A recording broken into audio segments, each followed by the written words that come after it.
Hey sis, each month inside Entrusted Women University, we feature a brand new interview. You can watch the full interview only in Entrusted Women University, but you can check out this snippet right now. What type of encouragement would you offer to writers that maybe they're not just starting out, maybe they just feel stuck?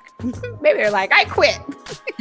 Maybe they're just like, maybe I didn't hear God. Maybe he didn't say you should write at all. Maybe I should just go work at Burger King. What type of encouragement would you offer writers? Okay, yeah, I hear that. I have been on that journey and in that place many times in my career where I kind of felt like, what am I doing? And like, where do I go next? And I feel like I've heard from you, Lord, that I'm supposed to be writing. And at the same time, I feel like the doors are not opening. I have had many years of my life where I felt like that. And so I just want to encourage people that showing up matters. And even what we might consider small things, for example.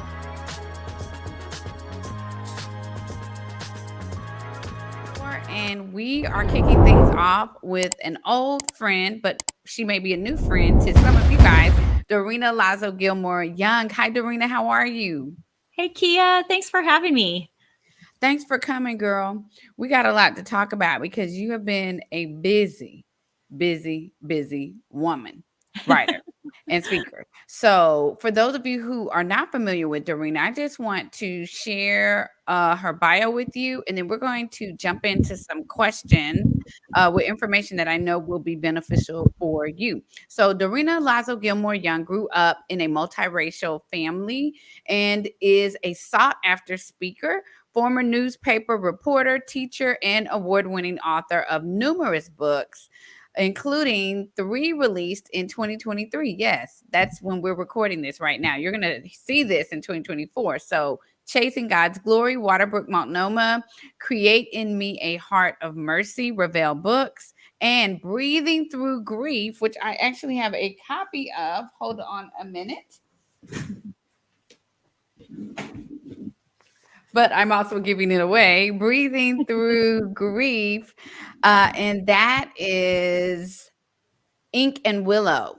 Dorina leads as president of the RedBud Writers Guild, which we're going to get into today and talk a little bit more about that. And she's the director of Lead Loved, and she equips Christian leaders. She writes for Encourage by Dayspring and Proverbs 31 Ministries, and she chases after God's glory as a remarried widow with her husband Sean and her 3 courageous daughters. You can see pictures of them if you follow her on any of her social media. And she does this in Central California. You can connect with her at DorinaGilmore.com. Hi, Dorina. Woo! I got it all out. So let's start off with, I Oh, think, just friend. Well, it's so good to be here with you. I'm so grateful for the work that you do, especially for women of color.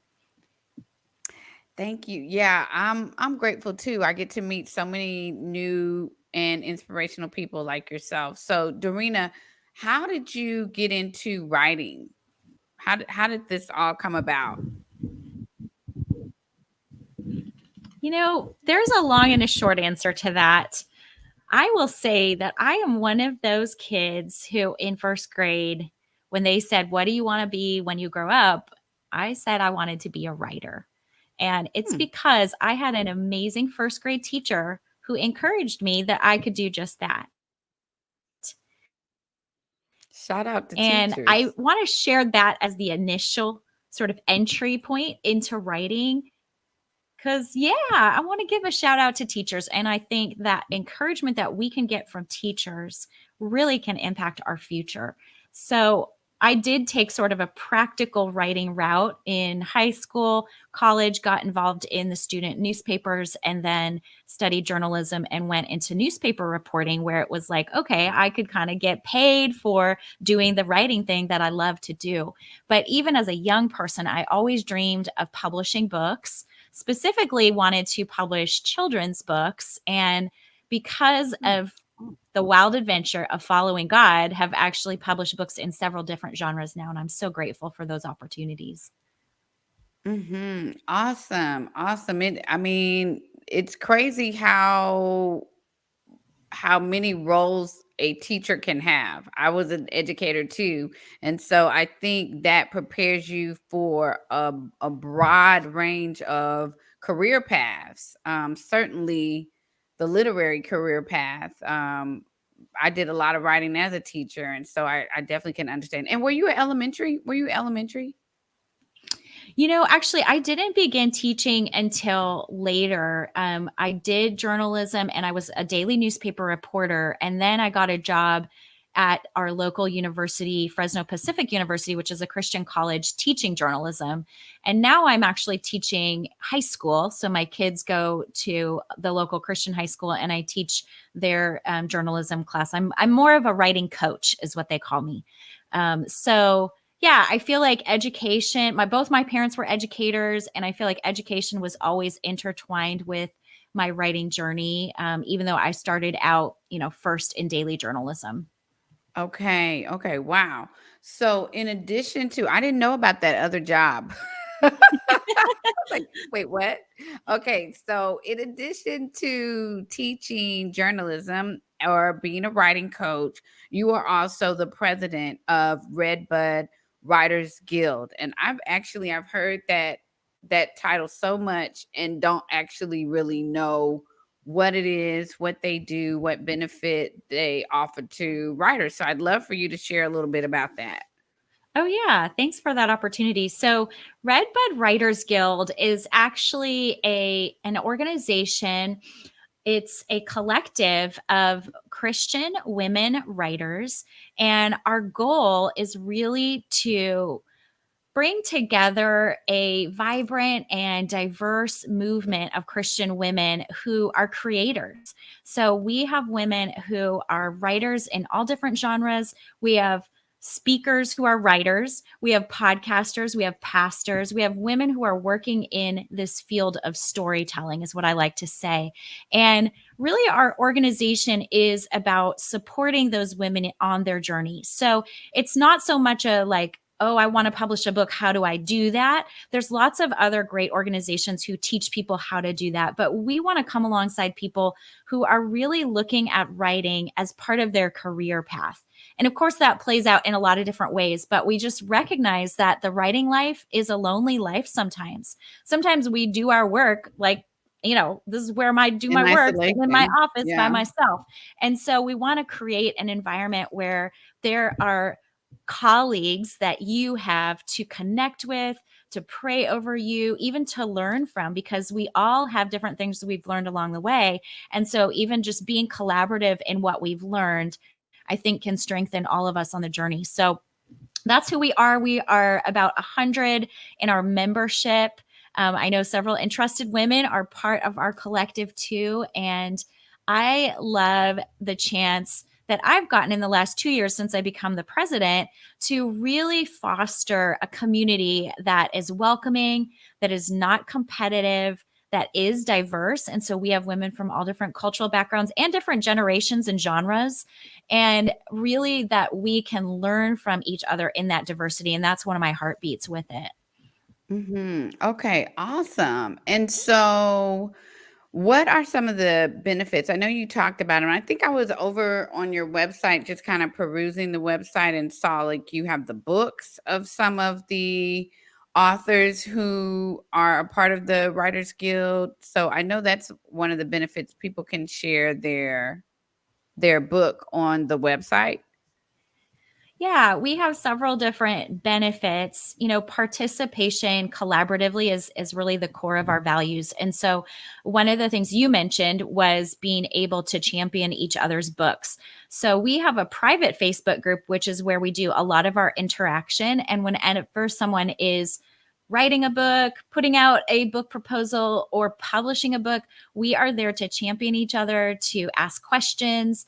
And then we have some social channels where we try to champion each other within the guild. So probably what you saw was on our public website, we have what we call a little bookstore, and that bookstore really showcases all the work of our guild members. And many of our guild members have published at least one book or multiple books. And so that's a place where you can kind of peruse what people have been writing and publishing. We also have some other benefits. We do provide a yearly or annual meetup. So this past year, we hosted a retreat at Mount Hermon in California. Each year, we do something a little bit different. So we do value in-person relationships, but then we also have online opportunities for people to connect. So we have like roundtable discussions where maybe we would talk about how do you use Pinterest, or how do you write a book proposal, or what are some ways that we can take care of our souls as writers and the work of writing and publishing, which is costly to our souls and is heavy on our souls. So those are some of the things that we really care about.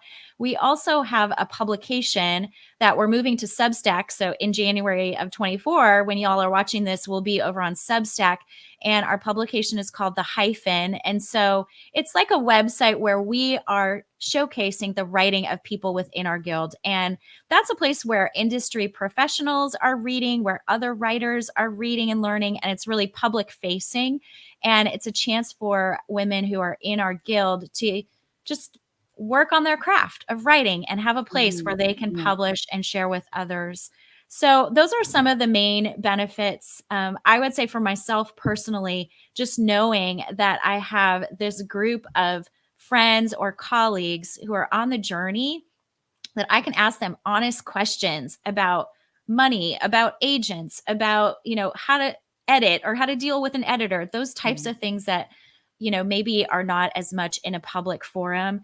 That's so meaningful. But probably even more meaningful to me is that I have friends who are willing to pray over my journey, who know what it feels like. They get it.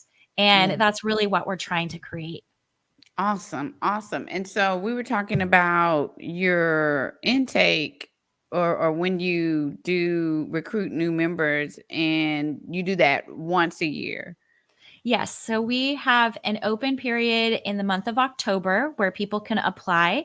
And we do have a substantial application because we just want to see that people are serious in their vision and the work that they're doing. So we have a vetting process through our board of directors. We are a nonprofit organization. We also have a Women of Color mentoring program, and that Mhm. opens for application in September. So that's a separate application, but that's something that I helped to start when I came on with the guild, along with my friend Tasha June, who I know is also part of Entrusted. Yeah. So the two of us are kind of the head mentors for that program. We're in our second cohort right now, and we have 9 women from a diversity of backgrounds. And that's really an internship, kind of mentorship for emerging writers.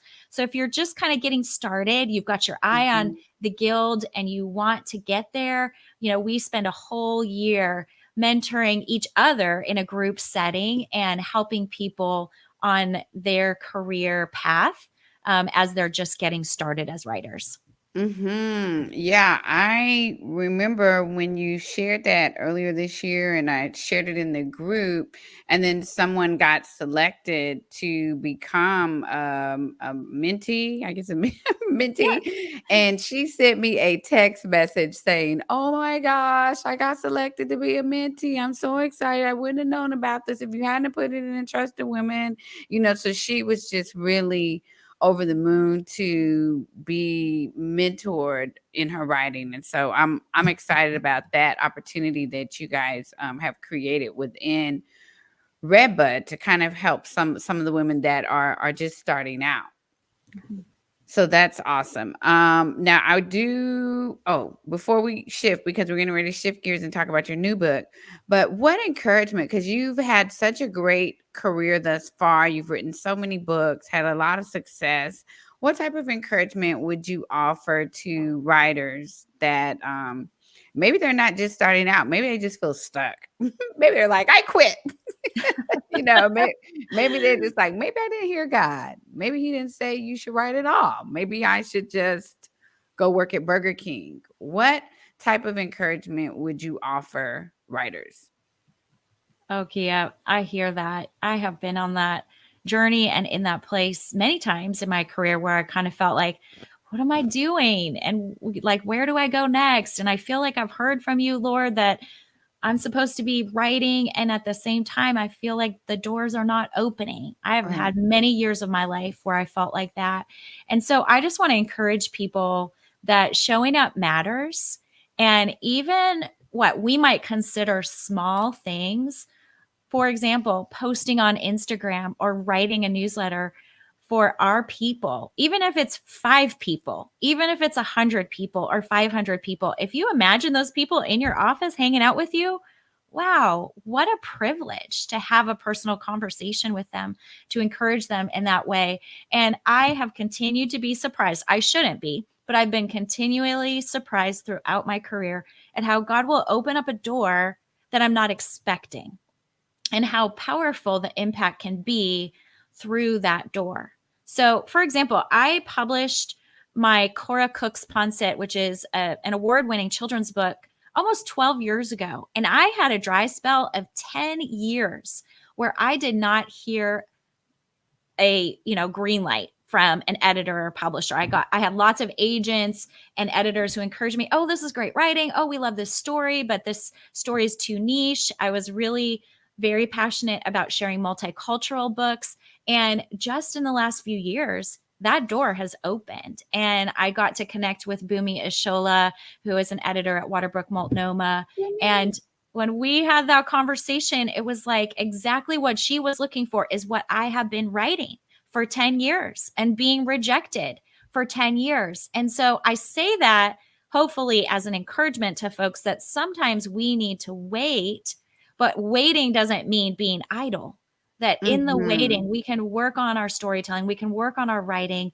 And even as I was waiting for those children's book opportunities to open for more than a decade, God was opening other doors, like working for Encourage, where I was writing devotionals, not something I ever had on my radar as a young person, but through devotional writing was able to share about my grief journey and share about my multicultural heritage and other things. And so then when it came time to write some of these other books, it's like, wow, I've got this whole collection of things I've written through the years that I can either revamp or use or kind of reimagine because I've already put them out there. Yeah. I can't I can't back what you're saying enough, because even in my situation I had a full manuscript. Now granted, when the acquisition editor got a hold to it, they took out about 50% of what I had, but I did have a manuscript when I was ready to submit a book proposal. So, being waiting doesn't mean being still. So I love that nugget that we can leave on. Hey sis, I hope you enjoyed that interview snippet, and I want you to be sure and check out Entrusted Women University by visiting membership.entrustedwomen.com to see the interviews in their entirety. And join us next week for more content to help you on your writing and speaking journey.